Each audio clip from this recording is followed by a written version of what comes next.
Hay días en los que uno se levanta sintiendo que por fin dejó el pasado atrás, que la vida, después de tanto golpear, al fin te dio un respiro. Yo me desperté ese sábado con el pecho ligero. Me puse mi mejor camisa, esa de color azul claro que mi madre me planchó con tanto cuidado la noche anterior. Me peiné frente al espejo del baño y por primera vez en muchos años me sonreí. Creía que me lo merecía. Iba a conocer a los padres de la mujer que amaba, la mujer que me había devuelto las ganas de vivir. Llevaba en las manos un ramo de flores blancas, nervioso, sudando un poco por el calor de las 5 de la tarde. Caminé por ese barrio tranquilo, mirando los árboles, sintiendo que por fin era un hombre nuevo, un buen hombre. Pero resulta que el destino tiene una memoria perfecta. No olvida. Cuando llegué a la casa número 82, toqué el timbre de la puerta de madera. Escuché pasos acercándose desde adentro, risas, la voz de mi novia llamando a su padre para que abriera. Y entonces, la puerta se abrió. La sonrisa que yo llevaba ensayada se me congeló en la cara. El aire se me escapó de los pulmones. El hombre que estaba parado frente a mí soltó el vaso de cristal que llevaba en la mano. El vaso se hizo pedazos contra el suelo con un ruido sordo. Él me miró, y en sus ojos vi el mismo terror y el mismo odio que yo veía en mis propias pesadillas desde hacía 7 años. En un segundo, todo mi mundo nuevo se derrumbó, porque el padre de la mujer que yo amaba era el hombre al que yo le había destruido la vida. Y yo sabía, en ese instante, que el monstruo del que tanto había intentado escapar acababa de encontrarme de nuevo. Para entender cómo llegué a esa puerta, tengo que retroceder 7 años en el tiempo. Cuando yo tenía 16 años, no era el joven tranquilo y estudioso que soy ahora. Era un muchacho lleno de rabia. Mi madre, Rebeca, trabajaba limpiando casas desde las 6 de la mañana hasta las 10 de la noche. Yo casi no la veía. Sentía que el mundo me debía algo, que la vida era injusta conmigo, y en lugar de ayudar a mi madre, decidí desquitar mi dolor con quien menos lo merecía. Ese era Mauricio. Mauricio era mi compañero de clase. Era un muchacho callado, delgado, que siempre andaba con una libreta de dibujos bajo el brazo. Nunca se metía con nadie, y creo que eso era lo que más me molestaba. Su paz me ofendía. Así que me convertí en su sombra, en su peor pesadilla. Todos los días buscaba una excusa para humillarlo, para empujarlo en los pasillos, para tirarle sus colores al suelo. Los demás compañeros solo miraban. Algunos se reían, otros bajaban la cabeza, pero nadie me detenía. Yo me sentía grande, poderoso, sin darme cuenta de que me estaba convirtiendo en un cobarde. Recuerdo perfectamente la tarde que cambió todo. Era un martes de noviembre.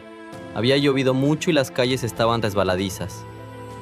Yo estaba especialmente furioso ese día, porque me habían suspendido del equipo de fútbol por mis malas notas. Al salir de la escuela, vi a Mauricio esperando el autobús. Me acerqué con un par de amigos. Empecé a burlarme de su ropa, de sus zapatos gastados. Él, como siempre, intentó ignorarme. Eso me enfureció más. Le arranqué la libreta de las manos. «Devuélvemela, Brandon, por favor», me dijo él, con la voz temblorosa. «¿O qué vas a hacer?», le grité. «Tú no eres nadie, ni siquiera tienes un padre que te defienda». Mauricio me miró a los ojos y, por primera vez, me respondió. «Mi papá trabaja todo el día, pero me ama. El tuyo ni siquiera quiso conocerte». Esas palabras fueron como fuego en mi cabeza. La sangre me hirvió. Sin pensar, sin medir mi fuerza, levanté las manos y le di un empujón brutal en el pecho. Mauricio perdió el equilibrio. Tropezó con el borde de la banqueta y cayó de espaldas hacia la calle. Todo pasó en cámara lenta. El sonido del claxon de un camión de carga. El rechinar horrible de las llantas frenando sobre el pavimento mojado. El golpe seco. Un grito desgarrador de la gente alrededor. Me quedé congelado. El camión se detuvo, pero ya era demasiado tarde. Mauricio estaba tirado en el suelo, sin moverse, mientras la lluvia lavaba la sangre que empezaba a manchar la calle. Yo no corrí, no pude. Solo me quedé ahí, mirando mis manos, dándome cuenta de que acababa de matar a un niño inocente. Mauricio falleció esa misma noche en el hospital. Lo que siguió fue un infierno del que no culpo a nadie más que a mí. Me juzgaron y me enviaron a un reformatorio juvenil. Pasé 5 años de mi vida encerrado entre paredes de concreto gris. Los primeros meses me la pasaba llorando en mi celda, escuchando los gritos de otros muchachos, sintiendo que no merecía respirar. Pero lo que más me dolía eran las visitas de mi madre.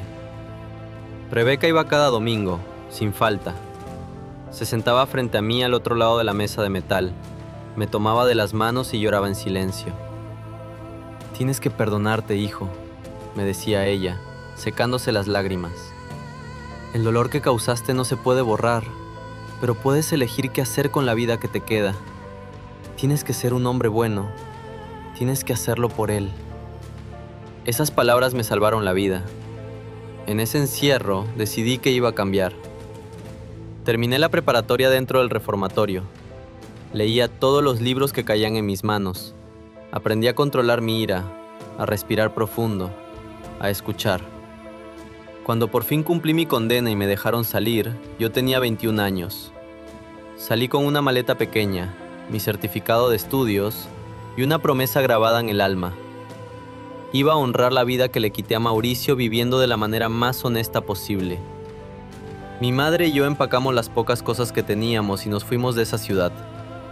Queríamos empezar de cero, en un lugar donde nadie conociera mi rostro ni mi apellido. Nos mudamos a una ciudad al norte del país. Conseguí un trabajo acomodando cajas en un supermercado durante las madrugadas y con mucho esfuerzo me inscribí en la universidad pública para estudiar contabilidad.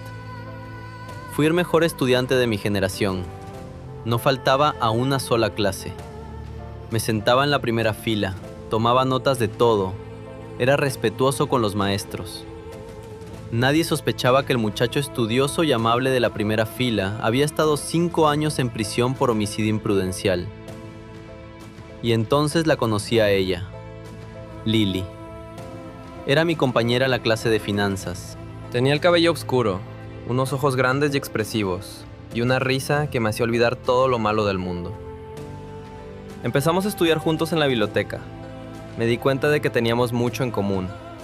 A los dos nos gustaba el café negro sin azúcar, amábamos leer novelas de misterio y soñábamos con comprarle una casa a nuestros padres algún día. Me enamoré de ella poco a poco, de forma limpia y sincera. Lili me veía como un hombre noble, inteligente y trabajador, y yo me esforcé cada día por ser exactamente ese hombre para ella. Llevábamos 1 año de noviazgo y yo sentía que por fin tenía derecho a ser feliz. Pero el pasado tiene formas extrañas de asomarse. El primer aviso llegó durante mi 3er semestre. Entró un profesor nuevo para dar la clase de auditoría. Cuando el hombre caminó hacia el frente del salón, sentí un balde de agua helada en la espalda. Era el profesor Rodrigo. Él había sido mi maestro de matemáticas en la escuela secundaria. Él me había visto empujar y humillar a Mauricio decenas de veces. Él sabía exactamente quién era yo. Al terminar la clase, esperé a que todos salieran y me acerqué a su escritorio. Me temblaban las piernas. «Profesor Rodrigo», le dije, bajando la cabeza. «Soy Brandon». El hombre me miró fijamente durante un largo rato. Suspiró profundamente y acomodó sus papeles. «Sé quién eres, muchacho», me respondió con voz grave. «Te reconocí desde que pasé lista. He visto tus calificaciones en el sistema. Eres el mejor de la clase». «Profesor, yo se lo suplico», le dije con la voz quebrada. «Yo pagué mi condena, yo cambié. Le ruego que no le diga a nadie.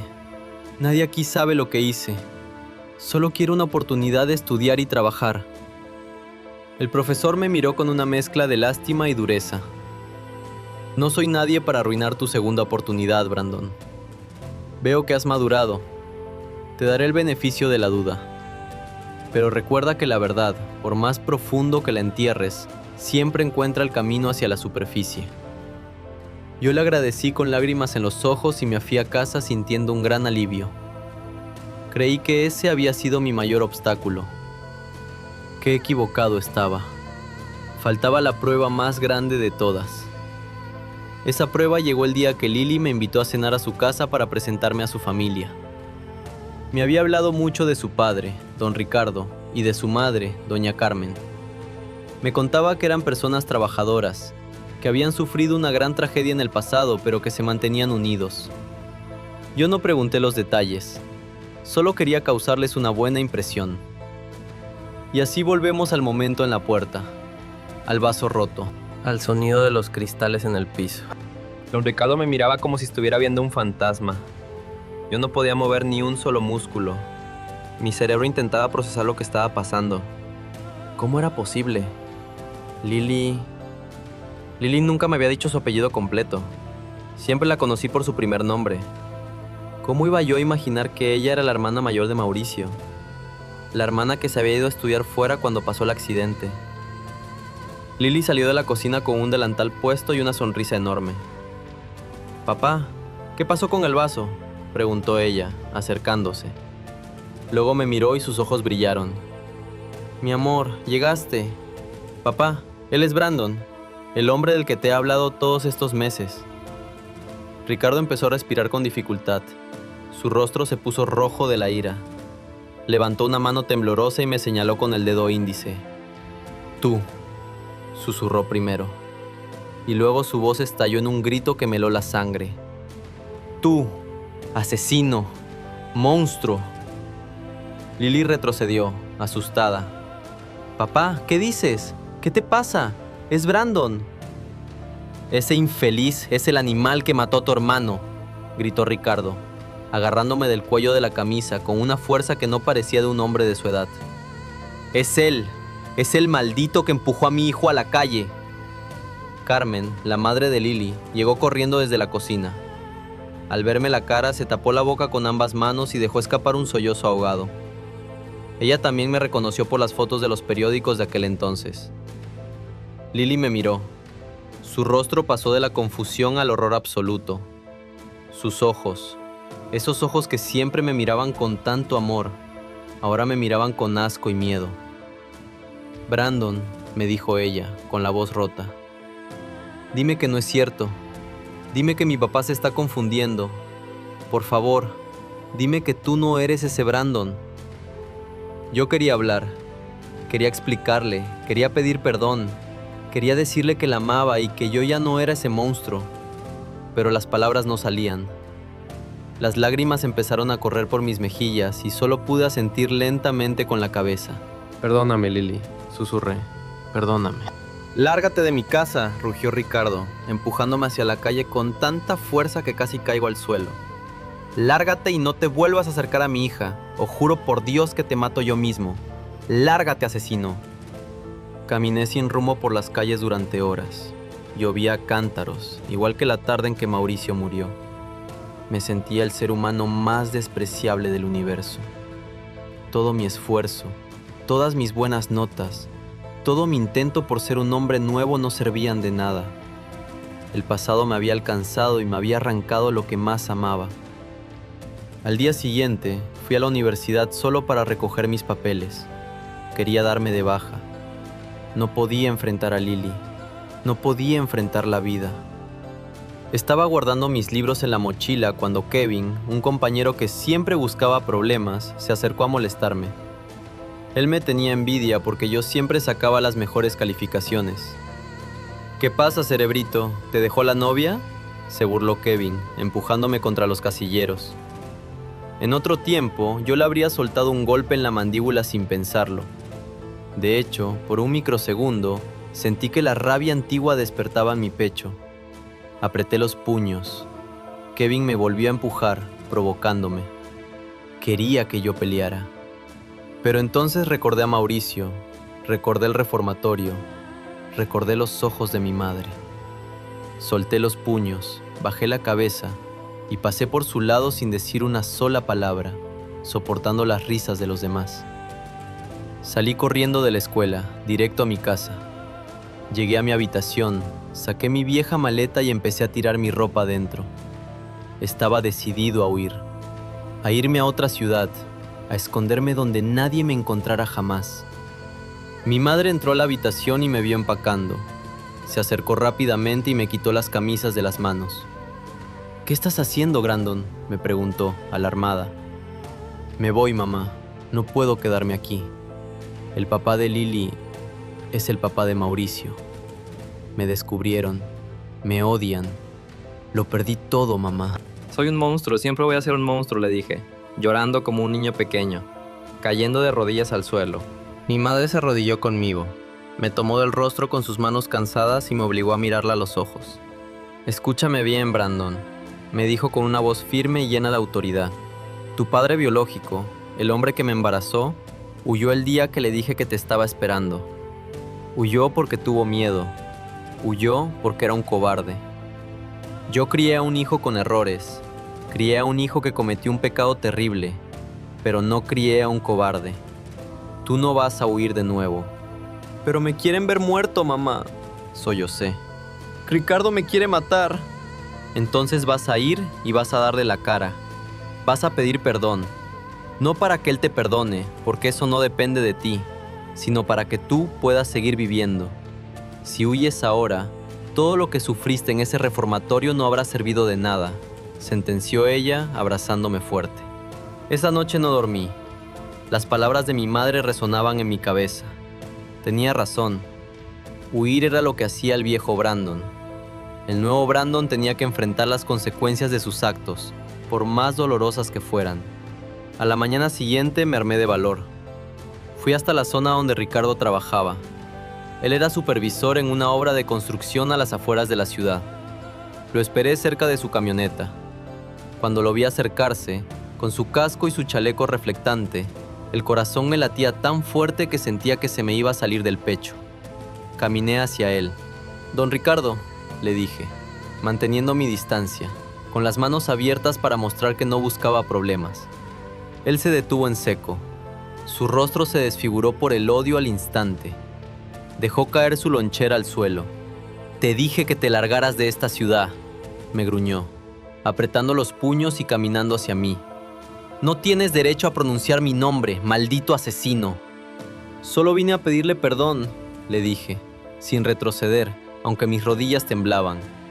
Sé que mis palabras no le van a devolver a su hijo. Sé que nada de lo que yo haga va a borrar su dolor. Pagué 5 años en prisión, pero sé que eso no es suficiente. Solo quiero que sepa que no hay un solo día de mi vida en el que no me arrepienta de lo que hice. Yo le quité la vida a Mauricio, y le pido perdón desde lo más profundo de mi alma. Ricardo soltó una carcajada llena de amargura y dolor. Tu perdón me da asco. Te voy a destruir, Brandon. Voy a ir a tu universidad. Voy a hablar con los maestros. Voy a hacer que te corran. Voy a hacer que te mueras de hambre en la calle. Se dio la media vuelta, furioso, y subió a su camioneta. Arrancó el motor con fuerza. Yo me quedé ahí, parado en la orilla de la carretera. Me sentía derrotado, pero al mismo tiempo, sentía que un peso gigantesco había desaparecido de mis hombros. Había dado la cara. Ricardo aceleró su camioneta bruscamente para salir de la zona de construcción. Estaba tan cegado por la rabia, tan alterado por haberme visto, que no prestó atención al semáforo de la carretera principal. Arrancó a toda velocidad justo cuando un camión de carga pesada venía cruzando la avenida. El sonido del impacto fue ensordecedor. Un crujido de metales retorciéndose que me hizo eco en el alma. La camioneta de Ricardo fue arrastrada varios metros hasta chocar violentamente contra un poste de electricidad. El frente del vehículo quedó completamente aplastado y en cuestión de segundos comenzó a salir un humo negro y espeso del motor. Grité. Corrí hacia la camioneta con todas mis fuerzas. La gente de la obra y los autos que pasaban se detuvieron, pero nadie se acercaba porque empezaron a salir llamas del cofre. El fuego crecía rápido. ¡Ayuda! ¡Llamen a una ambulancia!, grité mientras llegaba a la puerta del conductor. Ricardo estaba inconsciente, con la frente llena de sangre y atrapado contra el volante. La puerta estaba atorada. El calor de las llamas me quemaba el rostro. Empecé a jalar la manija con desesperación. No cedía. Busqué una roca grande en el suelo y golpeé el vidrio de la ventana hasta romperlo. Los cristales me cortaron los brazos, pero no me importó. Metí las manos, quité el seguro y empujé la puerta con todo el peso de mi cuerpo hasta que logré abrirla. ¡Don Ricardo! ¡Despierte!, le gritaba. mientras intentaba quitarle el cinturón de seguridad que se había atascado. El fuego ya estaba alcanzando la cabina. Un hombre desde lejos me gritó que me alejara, que iba a explotar. Pero yo no me iba a mover. No iba a permitir que otro hombre muriera frente a mí sin hacer nada. Tiré del cinturón hasta que por fin se rompió. Agarré a Ricardo por los hombros y tiré de él con todas las fuerzas que me quedaban. Pesaba mucho y el espacio era muy estrecho, pero logré sacarlo a rastras de la camioneta. Lo jalé por el asfalto unos 10 metros, jadeando, lleno de ceniza y sangre. Unos segundos después, el tanque de gasolina estalló. Una onda de calor nos golpeó a ambos. Me tiré sobre el cuerpo de Ricardo para protegerlo de los escombros calientes que volaron por el aire. Nos quedamos ahí, tirados en el suelo, hasta que escuché las sirenas de las ambulancias a lo lejos. Las siguientes horas fueron un borrón en mi memoria. Recuerdo los paramédicos, las luces rojas de la sala de urgencias y el momento en que me senté en una silla plástica de la sala de espera, con los brazos vendados, esperando noticias. Pasaron varias horas hasta que vi llegar a Lili y a su madre, corriendo por el pasillo del hospital, llorando desconsoladas. Lili me vio sentado ahí, lleno de vendas y con la ropa rota y quemada. Se detuvo un momento, confundida, y luego entró rápido a la habitación donde tenían a su padre. Yo me quedé afuera, rezando. Rezaba por la vida de ese hombre que me odiaba. Rezaba para que la vida no le quitara otro ser querido a esa familia. Al amanecer, un médico salió de la habitación. Dijo que Ricardo había despertado, que tenía varias costillas rotas y una conmoción severa, pero que iba a sobrevivir. Solté el aire que llevaba contenido en los pulmones y cerré los ojos, dando las gracias. Decidí que mi trabajo ahí había terminado. Me levanté lentamente, adolorido, dispuesto a irme a mi casa y no volver a molestar a esa familia nunca más. Pero antes de dar el primer paso, la puerta de la habitación se abrió. Era Lili. Tenía los ojos hinchados de tanto llorar. Se acercó a mí lentamente. No dijo nada al principio. Solo tomó mis manos vendadas entre las suyas y bajó la mirada. «Mi papá quiere verte», me dijo en un susurro. Tragué saliva y entré a la habitación. Ricardo estaba acostado en la cama, conectado a varios monitores. Tenía el rostro golpeado y vendado. Cuando me vio entrar, sus ojos se llenaron de lágrimas. Intentó acomodarse en la cama, pero el dolor lo hizo hacer una mueca. Me acerqué a los pies de su cama, respetuosamente. Los paramédicos me dijeron que el carro se incendió, me dijo Ricardo, con la voz ronca y débil. Me dijeron que un muchacho me sacó de las llamas, que arriesgó su vida cuando todos los demás se alejaron. Yo bajé la mirada, sin saber qué decir. «¿Por qué lo hiciste, muchacho?», me preguntó, y esta vez su voz no tenía odio. Solo tenía una tristeza inmensa y una genuina confusión. «¿Por qué salvaste a un hombre que juró destruirte horas antes?». Levanté la vista y lo miré a los ojos. «Porque no podía dejar que usted muriera, don Ricardo. Porque yo sé lo que es el dolor de la pérdida y no iba a permitir que Lili y doña Carmen pasaran por eso otra vez. Si dar mi vida a cambio de la suya hubiera sido el precio para pagar por la vida de Mauricio, lo habría pagado sin dudarlo». Ricardo cerró los ojos y las lágrimas empezaron a caer por sus mejillas curtidas. Lloró en silencio durante un buen rato, y nadie en la habitación se atrevió a interrumpirlo. Era el llanto de un hombre que estaba soltando años y años de odio acumulado. «El dolor me cegó por muchos años, Brandon», me dijo por fin, abriendo los ojos. «Creí que odiándote estaba manteniendo vivo el recuerdo de mi hijo. Pero ayer, cuando me salvaste, entendí algo. Mi hijo era un niño bueno. Él no habría querido que yo viviera con el corazón podrido por la venganza. Mauricio habría querido que te perdonara». Ricardo extendió una mano temblorosa hacia mí. Me acerqué y se la tomé con fuerza. «Te perdono, muchacho», me dijo, apretando mi mano. Y quiero que sepas que el lunes llamaré a tu agente de libertad condicional para hablar a tu favor. Te has ganado tu segunda oportunidad.